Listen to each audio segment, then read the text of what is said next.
আসসালামু আলাইকুম এভরিওয়ান, আশা করি আপনারা সবাই ভালো আছেন। আমিও ভালো আছি আলহামদুলিল্লাহ।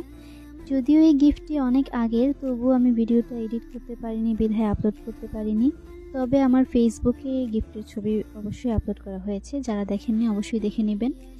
তো যেহেতু এখন ফ্রি হয়েছি তাই ভাবলাম ভিডিওটা আপলোড করি। এর আগেও 2টি গিফটের ভিডিও আমি আপলোড করেছিলাম। তার আগেও আমাকে আরও অনেকেই গিফট করেছে, কিন্তু তখন ভিডিও করতে পারিনি বা করা হয়নি। যেহেতু আগের গিফটগুলোর ভিডিও করা হয়নি তাই এখন শুধু রাইসা আপুর গিফটের ভিডিওই আপনারা দেখতে পাচ্ছেন। যদিও আমি সবার গিফট নেইনি, যারা নিঃস্বার্থভাবে আমাকে ভালোবেসে গিফটগুলো দিয়েছেন তাদের গিফটই আমি গ্রহণ করে থাকি। তবে রাইসা আপুর প্রত্যেকটি গিফট ছিল সুন্দর এবং আপনারা ইতিমধ্যে দেখেছেন, এটাও আপনাদেরকে দেখাচ্ছি। এখানে ছিল 6টা বিভিন্ন কালারের হিজাব।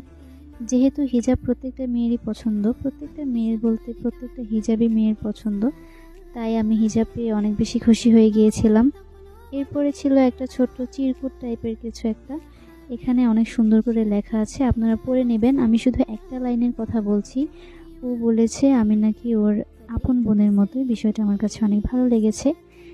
এরপরে এই হিজাবগুলো আমি একটু দেখিয়ে দিলাম। প্রত্যেকটা কালারই ছিল অনেক সুন্দর এবং আমি যখন পরেছি তখন আরও বেশি সুন্দর লেগেছিল।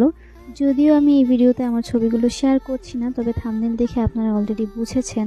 সবশেষে আপুকে আবারও অনেক অনেক ধন্যবাদ এবং আমাদের জন্য দোয়া করবেন। আল্লাহ হাফেজ।